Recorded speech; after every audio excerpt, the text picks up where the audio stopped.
बच्चों नमस्कार। आज हम लेक्चर 2 में अनुक्रम के अभिसरण पर कन्वर्जन ऑफ सीक्वेंस पर कुछ थ्योरम्स देखेंगे। इसके साथ ही कुछ रिजल्ट्स भी हम लेंगे न्यूमेरिकल एग्जांपल्स के द्वारा। इनको थ्योरम्स के सपोर्ट में न्यूमेरिकल एग्जांपल्स भी हम कुछ दिखाएंगे। सो थ्योरम 1 है, every conversion sequence is bounded.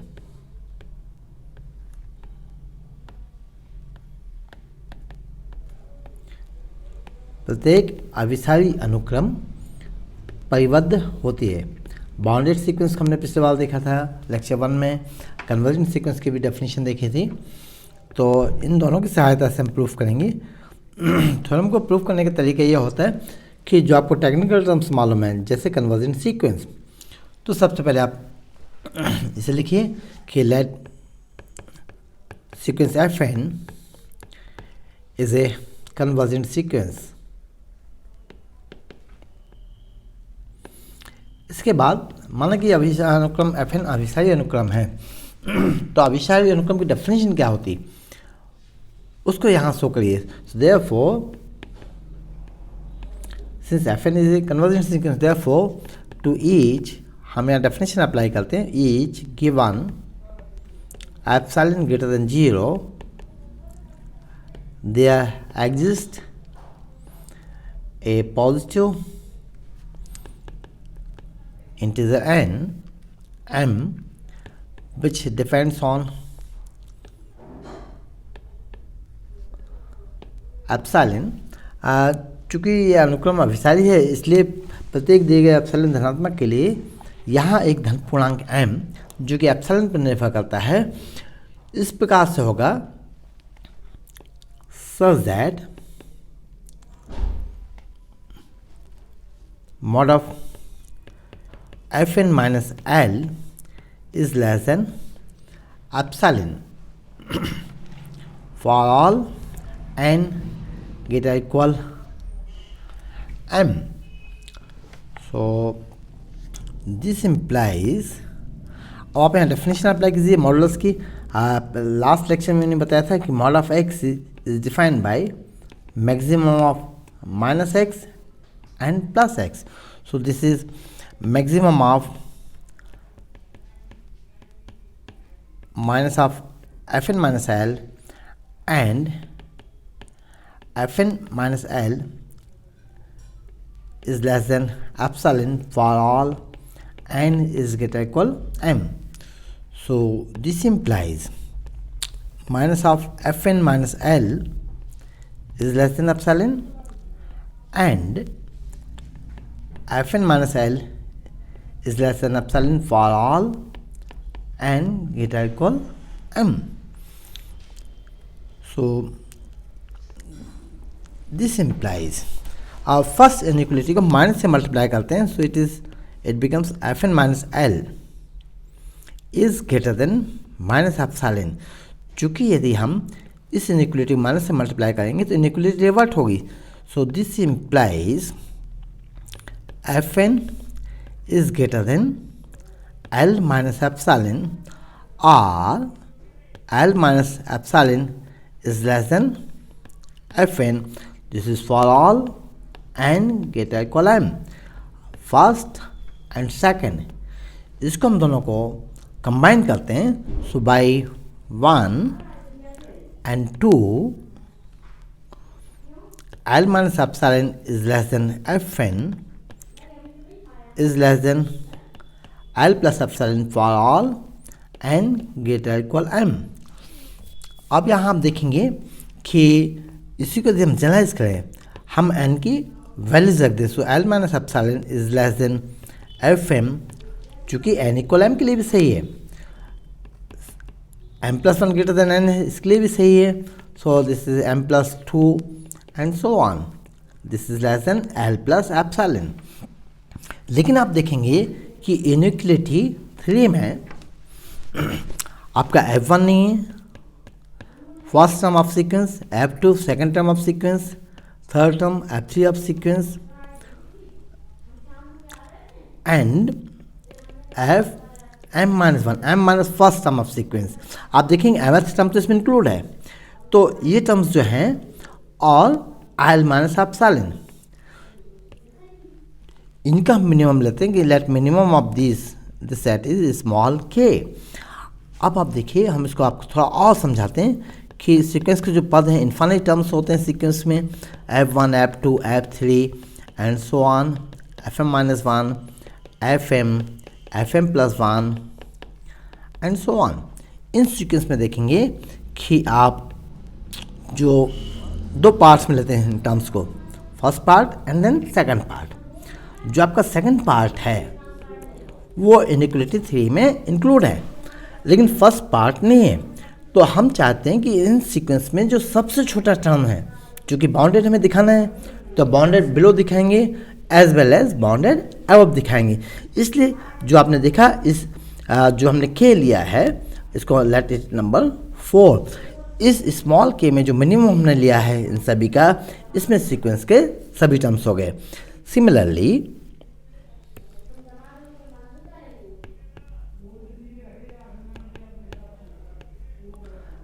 Let capital के, यहाँ भी हमने चूंकि मन से लिया है कि, इसलिए लिखना पड़ेगा लेट स्मॉल के। लेट कैपिटल के equal maximum of f1 f2 and so on fm-1 and l plus epsilon. चूँकि सेकंड पार्ट्स के जो टर्म्स हैं ये सभी l प्लस एप्सिलॉन से छोटे हैं, जिसकी न्यूक्लियोरिटी थर्ड में हमने दिखाया है। और फर्स्ट पार्ट में ऐसा हो सकता है कि l प्लस एप्सिलॉन कुछ टर्म बड़े हों, इसलिए हमने लिया capital K is maximum of this set. So by this is fifth. So by fourth and fifth we have small k is less equal fn is less equal capital K for all n is greater equal m. So this implies sequence fn is bonded. तो इसको हम एक numeric example से भी देखते हैं कि चूँकि देखिए फोर्थ में देखिए सभी टर्म्स आ गए न्यूक्लियोरिटी 4 में, इसी प्रकार न्यूक्लियोरिटी 5 में भी सभी टर्म्स के लिए सही है। So therefore sequence FN is bounded. Examples आप देखेंगे कि let consider 2 examples. First sequence FN defined by fn equal 1 by n for all n belongs to n। आसानी से हम देखते हैं कि लिमिट ऑफ fn हमने लास्ट लेक्चर में देखा था, दिस इज 0। और जो रेंज है sequence range of f, that is sequence fn। First term 1, second term 1 by 2, third 1 by 3 and so on. तो यहाँ आप देखेंगे इस एग्जांपल की ब्यूटी कि without being a member of the range 0 is a limit of the sequence. तो 0 इस sequence का लिमिट है, पिछले लेक्चर में दिखाया था 0 इसका लिमिट पॉइंट है। तो आप देखेंगे आसानी से देख सकते हैं कि जो मैक्सिमम मिलेगा सीक्वेंस का ये हमें अपर साइड मिलेगा, मतलब L1 पर मिलेगा। फर्स्ट टर्म जो है मैक्सिमम होगा। यहाँ आप देख सकते हैं कि this is 1 by n minus 0, that is fn minus l. This is 1 by n minus 0, this is 1 by n and this is less than epsilon। तो आप देखेंगे कि l माइनस एप्सिलॉन इसकी जगह होगा, लिमिट चूँकि 0 है तो 0 minus epsilon equal minus epsilon होगा, एंड l प्लस एप्सिलॉन होगा 0 plus epsilon equal plus epsilon. तो एप्सिलॉन तो क्या है, आर्बिट्री स्मॉल पॉजिटिव नंबर है, ये कभी भी 1 से बड़ा नहीं हो सकता है। तो इस केस में आपको जो मैक्सिमम मिलेगा वो फर्स्ट टर्म ही मिलेगा, मतलब bounded by sequence is bounded by 1 for all n belongs to n। इसलिए ये टर्म्स जो है हमें लेना आवश्यक है।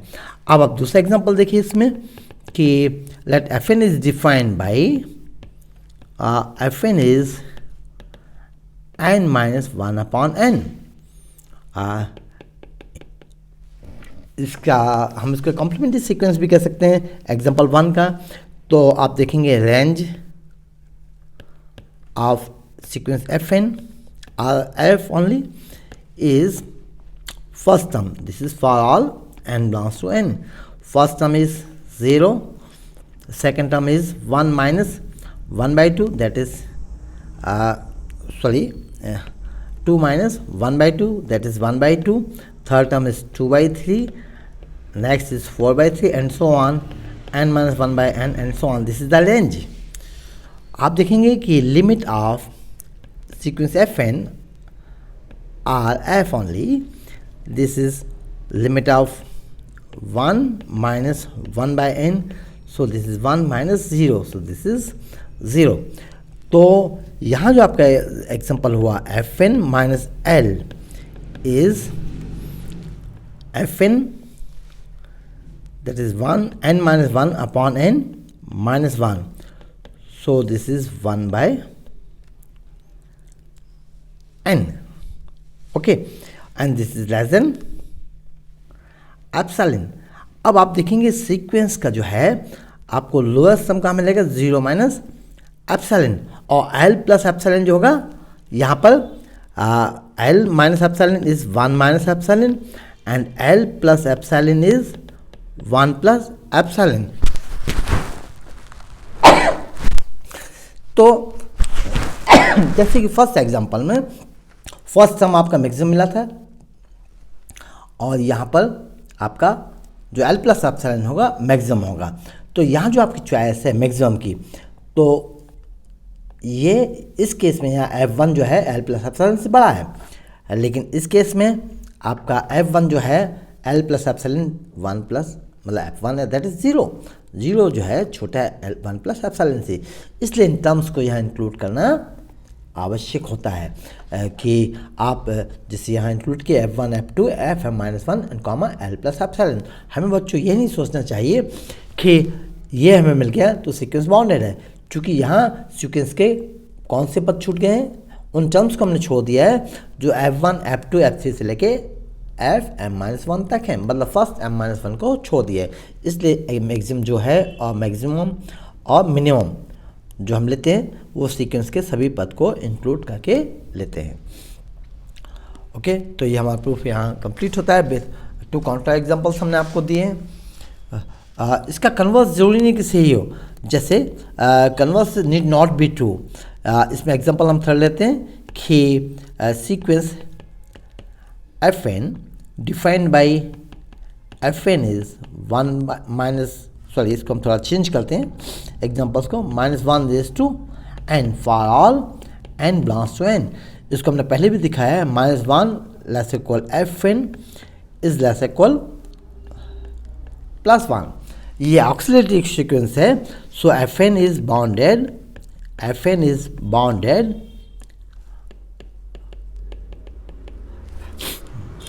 But not a convergent sequence.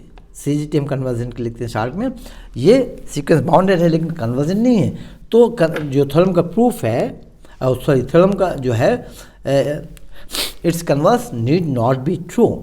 इसका जो विलोम है वह सही नहीं है. यदि सीक्वेंस परिबद्ध है तो जरूरी नहीं कि वो कन्वर्जेंट है, but every convergent sequence is bounded. इसका सेकेंड हम छोटा सा रिजल्ट देखते हैं. Theorem 2,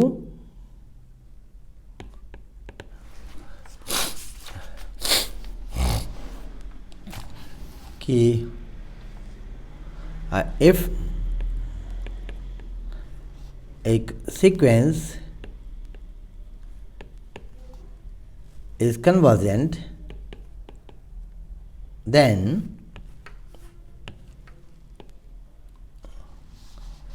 its limit is unique. यदि एक अनुक्रम अभिसारी है तब उसकी सीमा अद्वितीय होगी. सो इसका भी हम विलोम मान के चलते हैं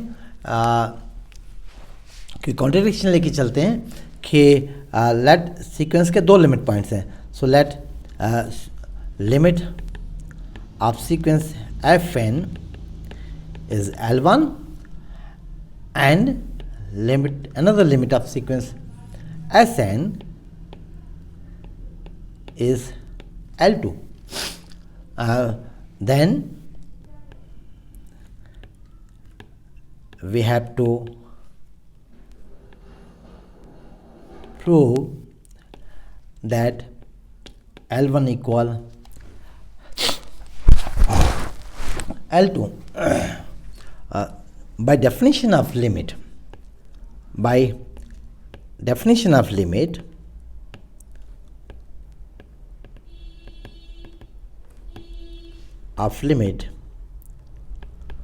there exist positive integers m1 and m2, both depends on epsilon, such that mod of Fn minus L1 is less than epsilon for all n is greater equal m1 if L1 is limit of sequence F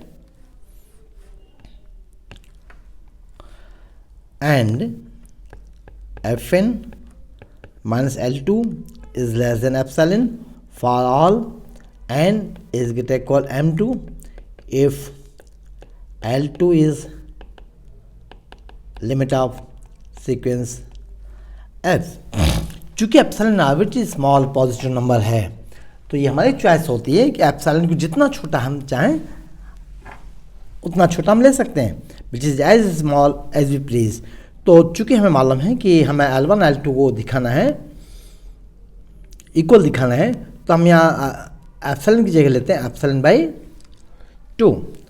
late m is maximum of m1 and m2, then mod of L1 minus L2 equal mod of L1 minus Fn plus Fn minus L2. So this is our first bracket and this is second. So mod of A plus B is less equal mod A plus mod B. So it is equals mod of Fn minus L1 plus mod of Fn minus L2. So now for n is greater equal m, mod of L1 minus L2, which is lesser equal mod of Fn minus L1 plus Fn minus L2. This is less equal this is less than epsilon by 2 plus epsilon by 2. ये आपने जो inequality लिखी थी first and second definition of limit से, so which is equals epsilon. Thus mod of L1 minus L2 is less than epsilon. तो आपकी concept क्या है एप्सिलॉन के लिए? Epsilon is an arbitrary small positive number which is as small as we please. जो epsilon है स्वैच्छिक रूप से छोटी धनात्मक राशि है, इतनी छोटी कि जितनी छोटी हमें आवश्यकता हो, अर्थात एप्सिलॉन से छोटी किसी धनात्मक राशि की कल्पना नहीं की जा सकती. So therefore mod of L1 minus L2 equals 0. This implies L1 equal L2. Thus limit is unique. अब बच्चों को ये समझ में थोड़ा हो सकता है कि M greater equal M maximum of M1 M2 क्यों लिया। तो जैसे आप देखेंगे कि हमने ये लाइन लिया, ये मान लीजिए M1 है और सेकंड हमने यहाँ लिया M2। ओके, तो सीक्वेंस जब लिमिट L1 है तो n ग्रेटर इक्वल M1, सो n ग्रेटर इक्वल M1 के लिए सीक्वेंस कन्वर्स करती, ये मतलब इस पार्ट में सीक्वेंस कन्वर्स करेगी L1, और n ग्रेटर इक्वल M2 के लिए सीक्वेंस कन्वर्स करती है L2 के लिए। तो यहाँ आप देखते हैं कि जो कॉमन पार्ट है वो मैक्सिमम ऑफ M1 और M2 है, इसलिए हमने लिया कि मैक्सिमम ऑफ M1 M2 के लिए सीक्वेंस L1 पर भी कन्वर्स करेगी और L2 पर भी। यदि आप देखें कि हम इनको रोल को रिप्लेस कर दें, जैसे मान लीजिए हम इस M1 और M2 इनके रोल रिप्लेस कर देते हैं। सो यहाँ हम लिख देते हैं M2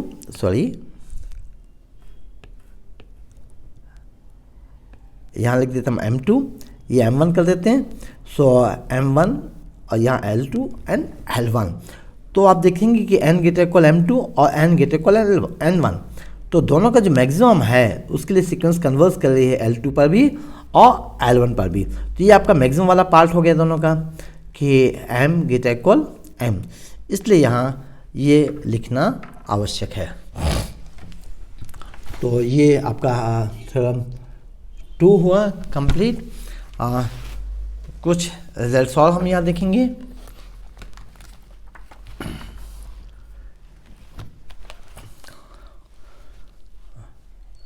next theorem 3, every bounded sequence has a limit point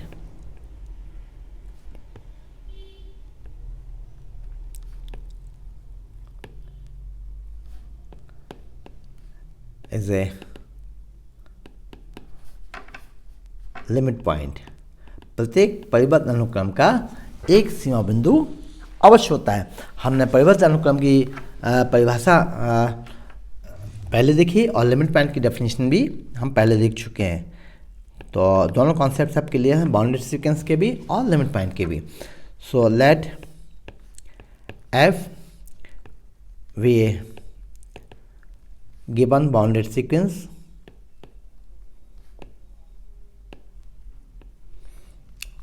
and A B its range को अपने फर्स्ट लेक्चर में डिफाइन किया था। रेंज ऑफ ए सीक्वेंस क्या है? कलेक्शन ऑफ इमेजेस है। So here there are to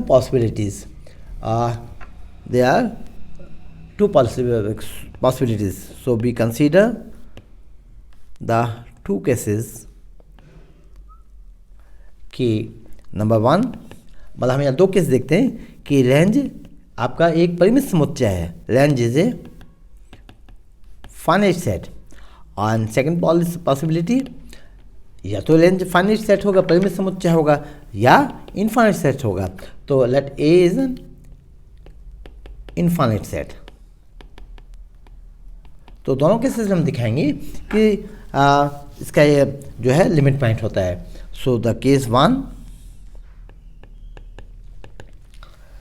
let the range A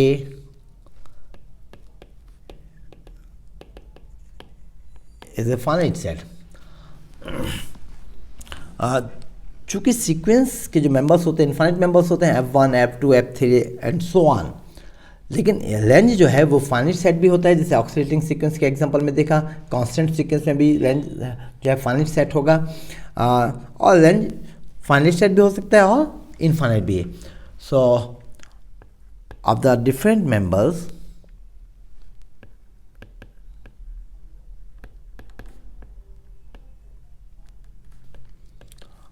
of the finite set A,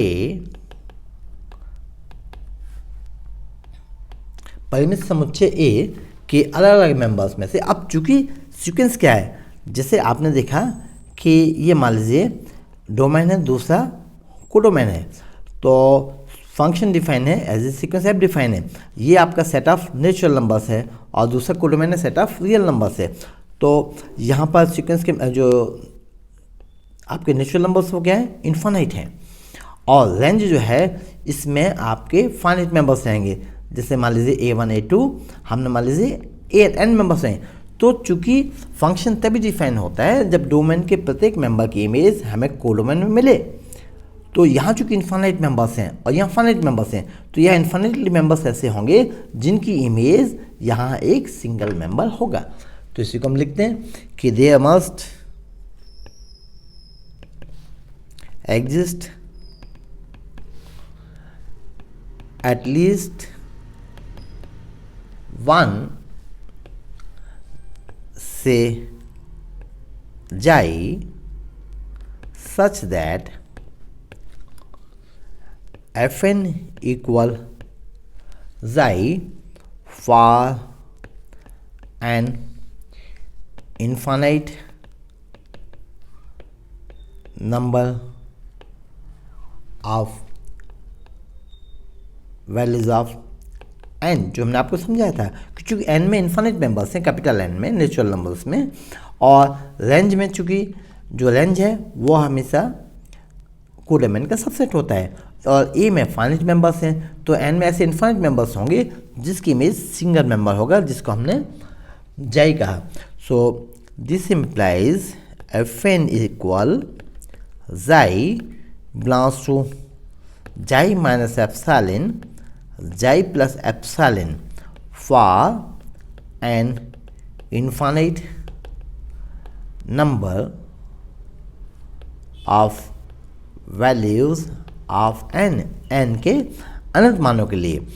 सो अब आपने देखा कि ये हमने लिमिट पॉइंट की डेफिनेशन दी थी कि यदि xi की नेबरहुड में अनुक्रम fn के अनंत अवयव हैं तो xi को हम लिमिट पॉइंट कहते हैं। सो this implies xi is a limit point of sequence fn, or simply we may write f. Now come to case 2. Let range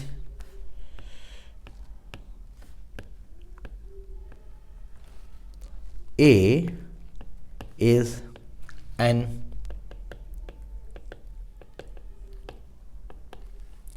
infinite set. So as the sequence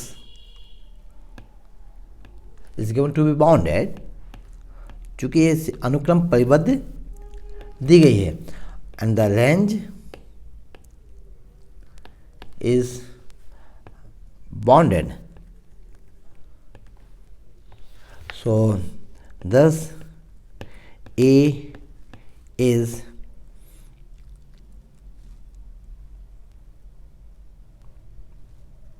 bounded and also an infinite set। अतः जो range है वह परिबद्ध तो है ही, और हम चूंकि मान के चलेंगे ये इन्फाइनाइट सेट है, तो जो रेंज ए है यह परिबद्ध भी है। भाई सीक्वेंस तभी परिबद्ध होती है जब उसकी रेंज परिबद्ध हो, तो ए जो है परिबद्ध भी है और अनंत भी है। तो so by the sequence A is bounded and also an infinite set. So A has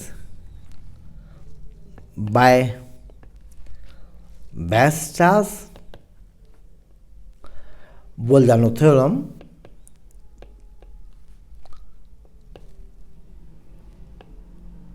इस थ्योरम को भी हम आपको बताएंगे statement. So A has by Bolzano-Weierstrass theorem और Weierstrass-Bolzano theorem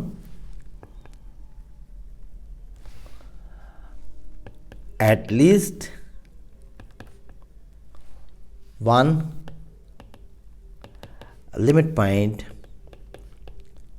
say eta, an infinite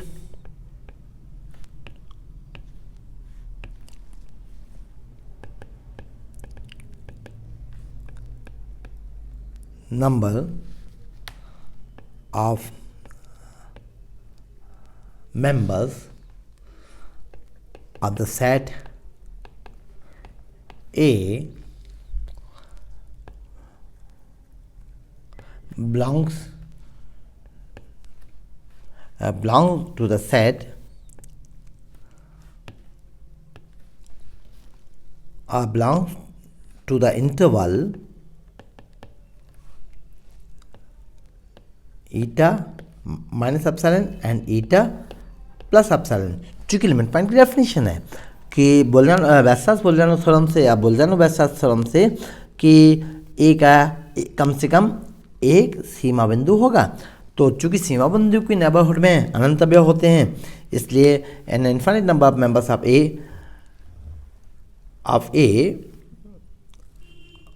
यहाँ थोड़ा हमने गलत लिखा है, of set A. Okay, so of set A belongs to the interval eta minus epsilon and eta plus epsilon, where eta is greater than 0 is given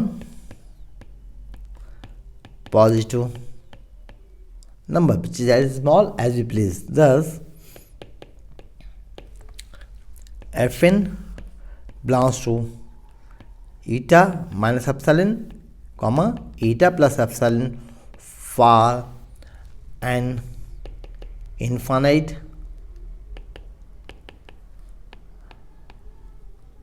number of values of n. So this implies eta is a limit point of sequence Fn or simply of F. Hence the theorem. This completes the proof of the theorem. यहाँ हम बात करते हैं वेस्टर्स-बोलियानो theorem की। चूँकि हमने इसको इस थ्योरम के प्रूफ में उपयोग किया है, इसलिए स्टेटमेंट देना ज़रूरी है। Every infinite and bounded set has at least one limit point. तो इसको हम इस थ्योरम को भी कह सकते हैं, this is theorem Bolzano Weierstrass theorem for sequence. Okay, इसको आप नाम दे सकते हैं बोलियानो-वेस्टर्स थ्योरम। काफ़ी राइटर्स लिखते हैं कि it is Bolzano Weierstrass theorem for sequence. तो यहाँ आपने देखा कि ए इनफाइनाइट सेट है, रेंज इनफाइनाइट सेट है, और चूँकि बाउंडेड दिया है और बाउंडेड है, इसलिए बोलियानो-वेस्टर्स थ्योरम से रेंज ए का एटलीस्ट वन लिमिट पॉइंट होगा। तो वही हमने यहाँ एक्सप्लेन किया है। ये थ्योरम का स्टेटमेंट है वेस्टर्स-बोलियानो थ्योरम का कि every infinite and bounded set has at least one limit point. चूँकि हमने इसका रेफरेंस यहाँ लिया है, इसलिए यहाँ इसको देना आवश्यक है। तो एक थ्योरम और हम देखेंगे कि this is theorem 4, A necessary and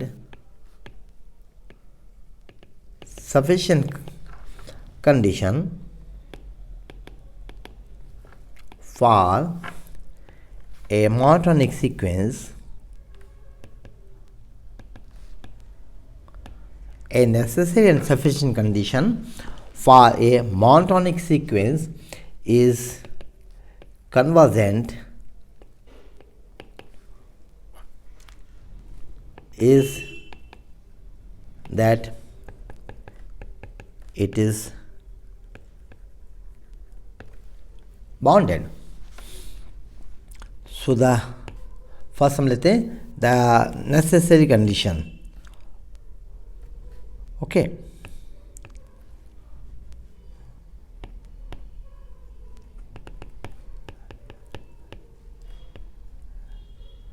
necessary condition let sequence Fn is strong condition में पहले आना चाहिए. So let sequence Fn is a convergent sequence. तो अब आप देखेंगे थ्योरम जो हमने आज पहली थ्योरम प्रूफ की थी कि every convergent sequence is bonded.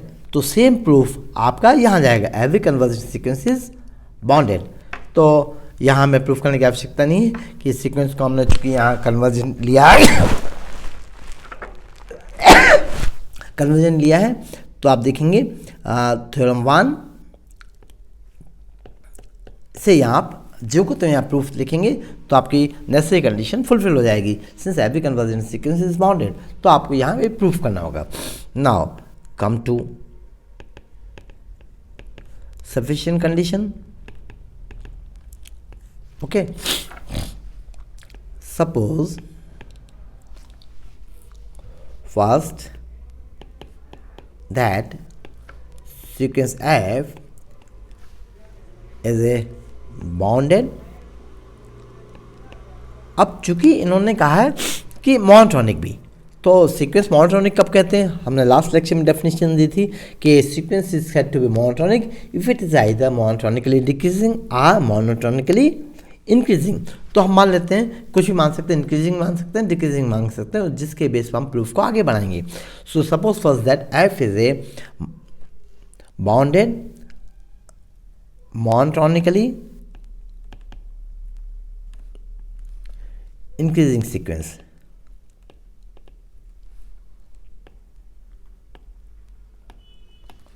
Okay, so हमने अपर बाउंड की बात की थी और लीस्ट अपर बाउंड की भी बात की थी. So let L with the least upper bound, short हम लिखते हैं लीस्ट अपर बाउंड के लिए L U B, least upper bound are supremum of the sequence that is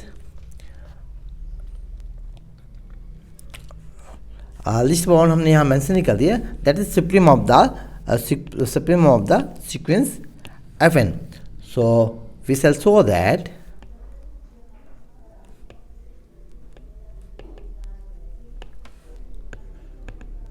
limit of F equal L. Let epsilon is greater than 0 is given since L is the least upper bound of sequence Fn, there exists M such that Fm is greater than L minus epsilon. देखिए कैसे कि चूंकि least upper bound है तो all Fn is less equal L for all n belongs to n. तो लेकिन L minus epsilon तो छोटा है L से, इसलिए यहाँ एक M ऐसा होगा कि Fm is greater than L minus epsilon. And also हम इसको थोड़ा ठीक राइटिंग सुधारते हैं. Also Fn is monotonically increasing implies Fn is greater equal Fm for all n greater equal m, क्योंकि monotonically increasing की डेफिनेशन आपने देखी है. So this implies Fn is greater than L minus epsilon for all n greater equal m.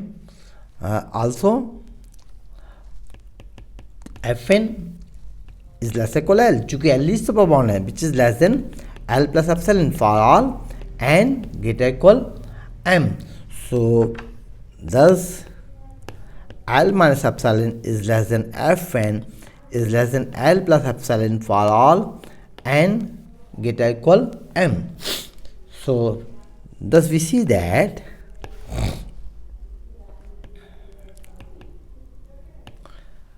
to each epsilon greater than 0 there exists positive integer m which depends on epsilon such that mod of fn minus l is less than epsilon for all n greater equal m. That is limit of fn equal l. Thus sequence fn or f is convergent. तो यहाँ आपने क्या देखा कि every a necessary and sufficient condition for a monotonic sequence is convergent is that it is bonded.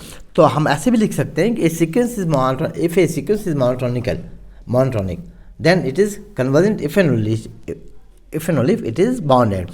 तो sequence यदि bonded और monotonic है हम ऐसे कह सकते हैं कि इफ एफ एन इज ऐसा इफ को कंडीशन को हटा दीजिए कि जो हमने चूंकि प्रूफ ही कर लिया है. So sequence F N is bounded and monotonic implies an implied sequence fn is convergent. तो यदि sequence fn convergent है तो वो बॉन्डेड और मोनोटॉनिक होना चाहिए, और यदि बॉन्डेड और मोनोटॉनिक है तो वो कन्वर्जेंट होना चाहिए. इसमें हम एग्जांपल लेते हैं कि sequence fn is defined by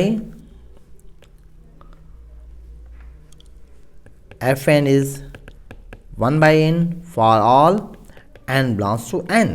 तो आप देख सकते हैं कि इसको हमने बाउंडेड भी दिखाया है कि पहले हम दिखा चुके हैं कि 0 is less than f N is less equal 1 for all n belongs to n.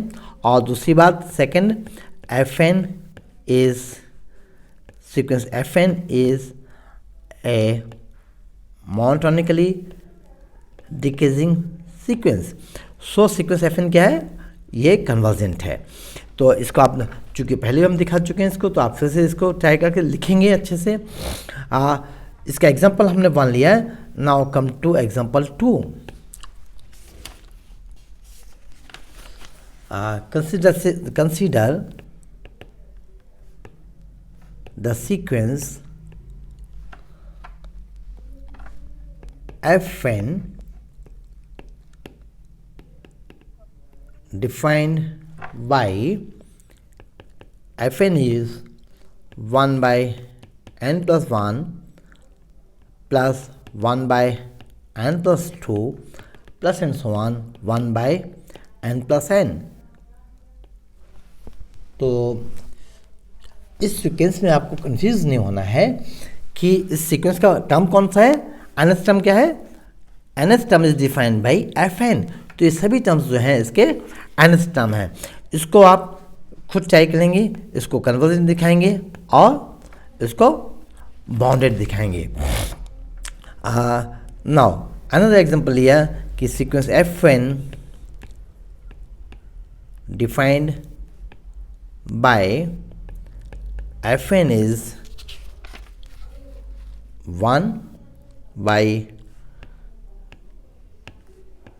1 into 2 plus 1 by 2 into 3 plus 1 by 3 into 4 plus and so on 1 by n into n plus 1. तो ये जो आप देख रहे हैं कि इसका आप देखेंगे कि जो सीक्वेंस है 1/1 जो nth टर्म है, ये जो पूरा होगा कि चूँकि एफ एन इंडिकेट करता है nth टर्म के लिए, तो सारे जो टर्म्स का समेशन है यही जो है सीक्वेंस का nth टर्म है. तो सबसे पहले हम दिखाएंगे कि f N is sequence F N is bounded. तो now Fn can be written as Fn is 1 minus 1 by 2. Okay, Fn के अंदर जो टर्म्स हैं उनको हमने लिखा 1 by 2 into 3 को लिख सकते हैं 1 by 2 minus 1 by 3, और 1 by 3 into 4 को लिख सकते हैं ये, एंड सो ऑन। और फाइनली इसको लिखते हैं जैसे कि आप पार्शियल फ्रैक्शंस होते थे आंशिक भिन्न, उसी फॉर्म में हमने लिखा। तो आप यहाँ देख रहे हैं कि -1/2 + 1/2 कैंसिल हुआ, 1/3 ये भी इसके अगले टर्म से कैंसिल होगा, और चूँकि बाद वाला पहले कैंसिल हो रहा है, सॉरी पहले 1/2 पहले कैंसिल हुआ, तो यहाँ 1/n जो है अपने पिछले वाले टर्म से कैंसिल होगा। सो देयर रिमेन्स ओनली, यहाँ आपको मिलेगा 1 minus 1/n + 1, so which is less than 1। चूँकि Fn is a sequence of, sorry ये कुछ टेक्निकल प्रॉब्लम आई यहाँ पर कि Fn is a sequence of positive terms. So चलिए ये टेक्निकल प्रॉब्लम भी दूर हुई। ओके, ये पिछले वाले में ये हो गया ये, तो हम इसको वापस लौटते हैं कि ये हमारा आज का लेक्चर है। सो इसको हम अब ये क्लियरली टेक्निकल प्रॉब्लम दूर हुई है। So Fn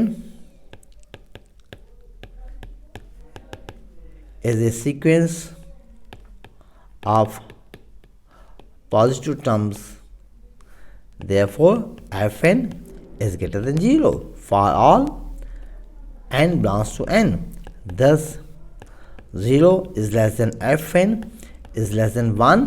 This is also for all n belongs to n, for all n belonging to n. So this implies Fn, sequence Fn is bounded, चूँकि इसकी सभी पदों का मान 0 और 1 के बीच में होता है। अब सेकंड लेते हैं, sequence Fn is monotonic. So now we have Fn + 1। देखिए, आप इस इनइक्वालिटी को नंबर 1 हम कह दें, सो Fn + 1 is 1 minus 1/n + 2। Simply हमने यहाँ n को रिप्लेस कर दिया n + 1 से। Now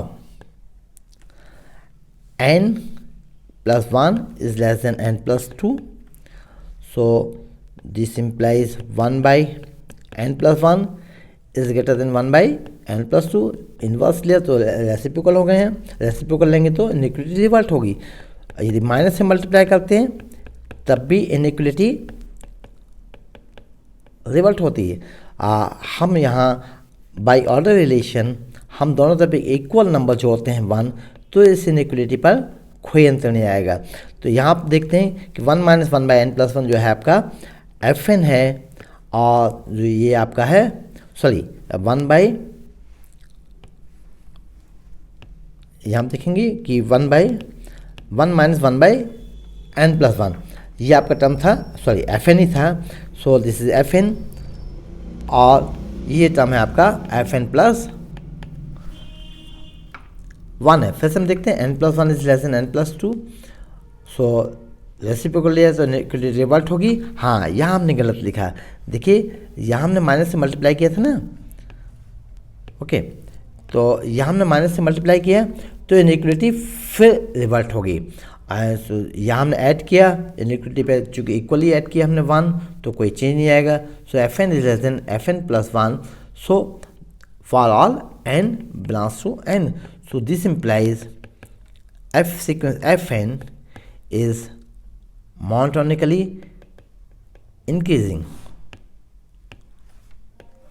implies sequence Fn is monotonic. तो आपने देखा सीक्वेंस Fn बॉन्डेड भी है और सीक्वेंस Fn मोनोटोनिक भी है। Thus by above theorem sequence Fn is a convergent sequence. Okay, thank